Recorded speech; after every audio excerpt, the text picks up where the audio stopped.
예, 왜 소송을, 그러니까 모든 절차는 소송으로 풀어야 됩니다. 소송으로 풀어야지. 내가 돈을 빌려줬는데 또 손해배상을 청구해야 하는데 뭐 다른 방법이 없나? 소송을 하셔야 돼요. 소송을 해서 그 다음에 강제집행이죠. 모든 이 상대방에 대해서 어떤 급부를 내가 행사할 수 있는 거, 내 권리를 행사할 수 있는 것은 소송밖에는 없어요. 그렇기 때문에 다른 방법이 있는지, 가령 폭력을 동원해서 내가 받을 수 있는 방법, 그런 걸 묻는 건 아니잖아요. 그렇기 때문에 모든 절차는 소송에 의해서 그 다음에 강제집행 절차로 들어가는 게 맞는 것이지, 일반적으로 이게 방법 없을까요? 방법 없습니다. 불법적인 행위를 취해서 상대방에서 무언가를 취하려고 하면은 본인이 오히려 받을 돈도 못 받고, 본인이 오히려 그 상대방한테 소송비까지 물어주고 합의도 해달라고 빌어야 되고, 그런 그런 상황밖에는 나오지 않아요. 그러니까 모든 절차는 소송으로 하시고, 소송에 있어서 여러분들이 법률 상담을 받습니다. 제가 누차히 얘기를 하죠. 브로커들이 많다. 법률 브로커가 상당히 많아요. 그래서 저는 변호사한테 상담을 받으라고 얘기를 합니다. 법률 브로커는 무료 상담을 해서 여러분을 끌어들입니다. 무료 상담을 해서 끌어들이면은 이익이 남는 게 하나 있어야죠. 되도 안 하는 소송, 가능성이 있는데요. 해서 수백만 원, 수천만 원 지급을 합니다. 그러면 그 브로커는 나한테 인센티브가 떨어지는 그걸 생각하기 때문에 애매모호하게, 이제 본인도 잘 몰라요. 그래서 애매모호하게 끌어들이는 거예요. 그래서 여러분은 법률에 대해서 잘 모르는 사람들이기 때문에 그 브로커는 그걸 이용해서 난 무료 상담, 자선사업가도 아니고 무료 상담 해주겠다 해서 데리고 와서 소송을 진행하는 거죠. 그러면 이 사람들은 변호사를 고용하는 브로커도 있어요. 어디서 실력도 없이 대충 이렇게 있는 변호사한테 접근해가지고 내가 영업할 테니까 내가 떼먹자, 나눠 먹자, 그렇게 해서 결국 변호사만 피해만 갑니다. 그리고 여러분들은 무료 상담에 혹해서 갔다가 요만큼 쓰면 될 걸 가지고 이만큼 쓰고 소송에서 패소하고 아무 효과가 없어요. 변호사 상담료를 지불하고 변호사 상담을 받아보면 법리 분석을 정확하게 합니다. 이 사건이 된다, 안 된다. 그렇기 때문에 변호사 상담을 하는 게 나중에 수백, 수천만 원 날리는 것보다 이득이에요, 아니에요? 제가 봤을 때는 이득입니다. 변호사 사무실에 법무법이 너나 할 거 없습니다. 상주하는 브로커들이 무료 상담을 이용해서 여러분을 끌어들인 다음에 대도 안 하는 소송 진행하면은 자기들한테 이익이 되니까. 그래서 저는 변호사 상담을 받으라고 꼭 얘기를 하는 겁니다. 변호사 상담 받고 법리 분석 잘 되는 변호사 상담을 하셔야 돼요. 요즘에 시중에 변호사 많이 나왔다고 하는데 무슨 얘기인지 아시죠? 해서 대충 변호사 하는 그런 사람들보다는 법리 분석 잘 되는데, 그렇게 해서 상담을 받고 내 사건에 대해서 가능하다, 가능하지 않다라는 걸 정확하게 알아야지 내가 헛돈 쓰지는 않을 거 아닙니까? 그래서 항상 변호사 상담을 받아봐라. 유료 상담입니다. 그래서 변호사 상담을 받고, 소송을 일단 진행을 합니다. 변호사가 법리 분석을 마친 다음에 소송을 진행해요. 여러분이 변호사 상담할 때 정확하게 상담을 받으려면 숨기지 말아야 돼.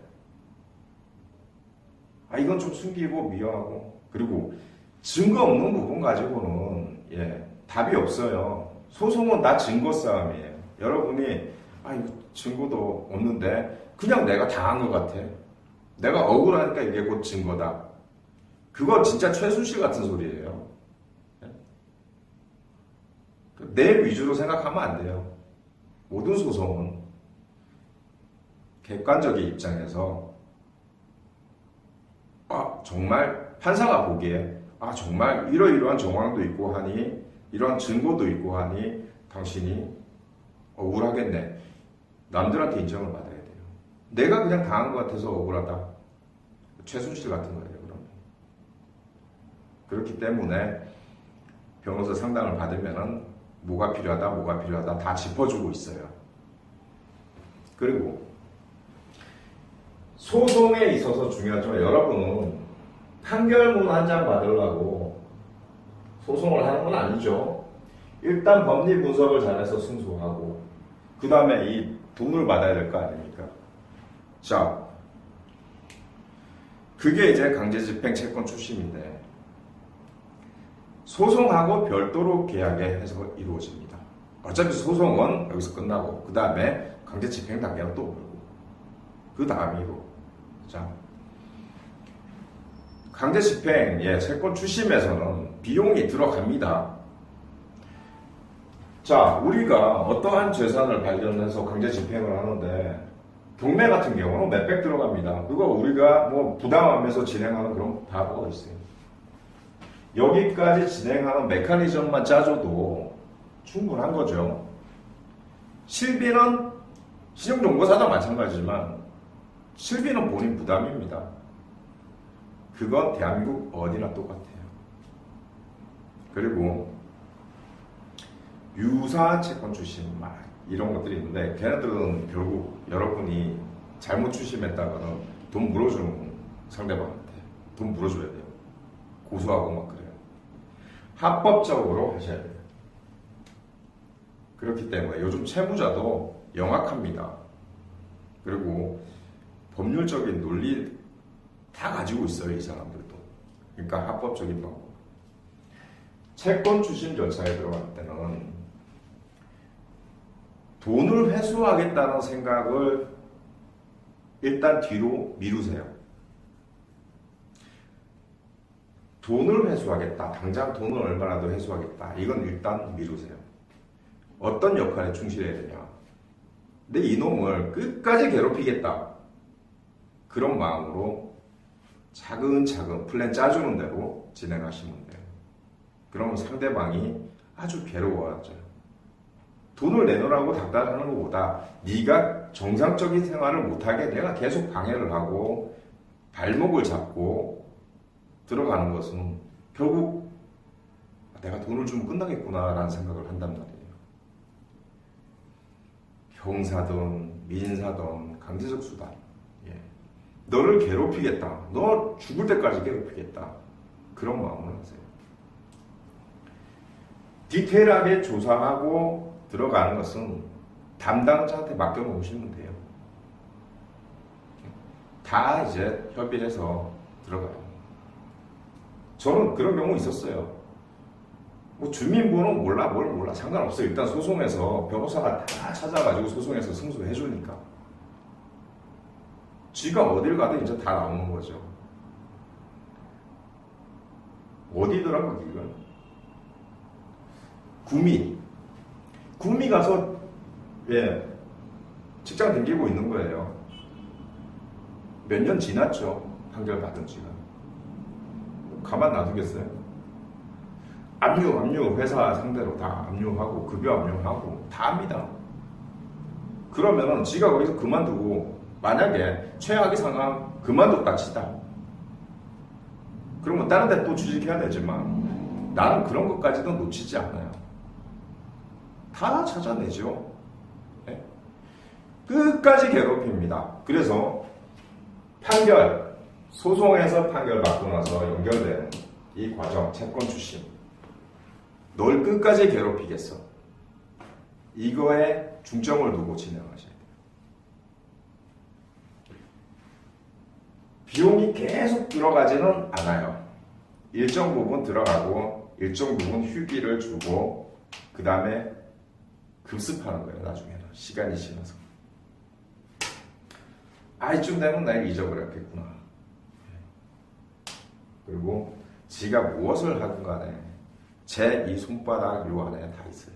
저 과거에 어떠한 뭐 TV에 나온 어떤 사건이라도 굵직굵직한 사건 제가 다 조사하고 진행해봤어요. 뭐 조이팔 그리고 뭐 전 대통령이었죠. 그 사건, 뭐 해외 투자 사기, 다단계,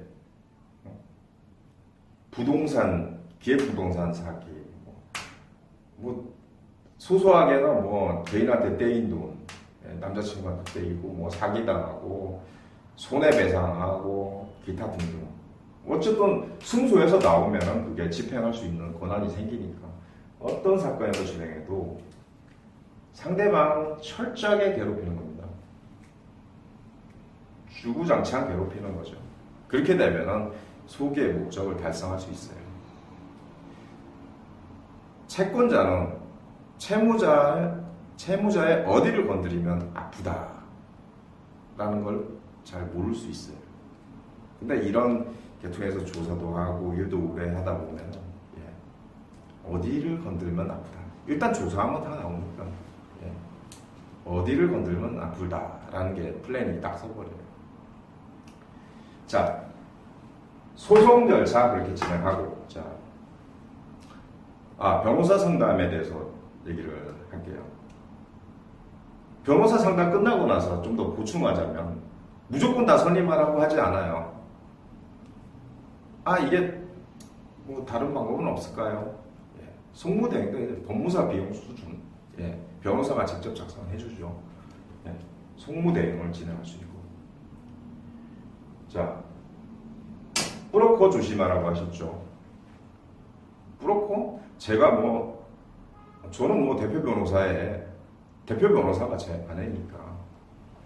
근데 다른 데 보면 그런 관계가 없어요. 그냥 브로커들이 와서 저기 하죠. 우리가 처음에 모토를 잡았던 게 이 브로커 사무장을 척결하기 위해서 저는 매번 얘기를 합니다. 저는 그 전에 법무법인이 있을 때도 이 브로커들이 많아요. 변호사한테 피해가 가요. 그렇기 때문에 저는 그 아내랑 얘기할 때도 브로커들을 없애자. 그게 건전한 문화다. 무료 상담? 그거 다 빚 좋은 개설고요. 어차피 여러분 끌어들이기 위한 거기 때문에 내 사건 정확하게 아는 게 중요하다. 그래야지 하나 배우는 거잖아요. 다음에 이러한 일이 또 생겼을 때 그때 그 변호사님이 그랬지. 뭐가 필요하다. 배우는 거죠. 다음에 유사한 상황이 있을 때 내가 뭘 준비해야 되겠구나. 배우는 거죠. 지금 가진 내 사건도 어디 가서 눈탱이 맞는 것보다는 유료 상담 정확하게 받고 이렇구나 알고 가시라는 거예요. 그리고 효과적으로 대응할 수 있는 거고. 변호사 선임료 걱정하지 마세요. 분할 납부도 제 이름 대고 얘기하세요. 분할 납부 가능하게 해드릴게요. 그렇게 해서 확실하게 진행하세요. 저희 상담하러 오시는 분들은 대구, 부산, 포항, 울산, 구미 다양하세요. 왜냐하면 그분들도 왜 다른 데 상담을 안 해봤겠어요. 그런데 가서 보니 뾰족할 수가 없는 거야. 우리는 상담을 맡으면 좀 부족하다 싶으면 저녁에 가서 다 찾아서 거기에 항목 다 찾아서 가능하다 불가능하다. 변호사 상담을 마치면 딱 3가지 분류가 나와요. 가능, 불가능, 그리고 일정한 조건이 충족되면 해볼 만하다. 근데 통상 우리는 가능, 불가능으로 그냥 딱 나눠버려요. 왜냐하면 이건 판사 할아버지가 와도 여러분이 패소할 수밖에 없는 거예요. 불가능이라고 딱 나오면.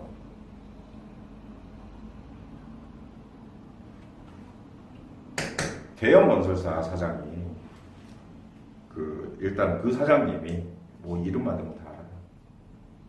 이게 항소해도 될까요? 라고 물어봤어요. 우리는 분석할게 불가능해요. 근데 본인이 어디 무슨 최고의 뭐 대학 출신의 뭐 사시 출신의 뭐 했던 변호사한테 얘기를 하니까 가능성이 있다. 근데 우리는 그 전에 불가능이라고 못을 박아버렸어요. 근데 패소했어요. 근데 상대방 변호사 뭐 패소할 수도 있다. 뒤늦게. 그렇기 때문에 이 부분에 대해서는 확실하게 판단을 합니다. 그러니까 여러분이 정확하게 내 사건을 상담받고 또 후에 돈까지 받고 또 집행 어떤 사건이 상관없어요. 민사, 형사, 가사, 뭐 기업 사건 어떤 사건은 관계없어요. 확실하게 분석하고 들어가는 게 좋아요. 그렇게 하시는 게 여러분이 이득이 되는 겁니다. 또 중요한 거 있죠. 요즘 이거는 여러분들이 많이 알고 계시면 좋아요. 전 부동산 중개에 대해서 또 얘기를 해드릴게요. 변호사가 부동산 중개 자격증. 근데 요즘 변호사도 부동산 중개사 자격증 따기가 녹록하지가 않다는 얘기도 있어요. 그래서 이 부분에 대해서는 우리가 지금 사이트가 하나 있어요. 법률사무소 하신 부동산 중개 변호사. 그건 그 사이트가 있는데 좀 더 활성화시키기 위해서는 이제 매도자 여러분이 막 아파트 하나를 부동산에 의뢰를 해도 부동산 중개자들은 여기서 200만 원, 여기서 200만 원, 도합 400만 원 벌어가요. 근데 법률사무소 하신 같은 경우는 매도자는 안 받아요. 집주인한테 허락받은 세입자가 내놔도 안 받습니다. 절반이죠. 절반 가격이 돼버려요. 그렇게 해서 전국적으로 또 확대할 생각도 있습니다. 아니 내가 집을 소유했는데 내놨는데 그렇게 해서 중개료도 확 다운받는 그거는 제 생각이고 제 계획입니다. 그러니까 지금도 운영하고 있으니까 여러분들이 많이 참조하시면 되겠습니다. 감사합니다.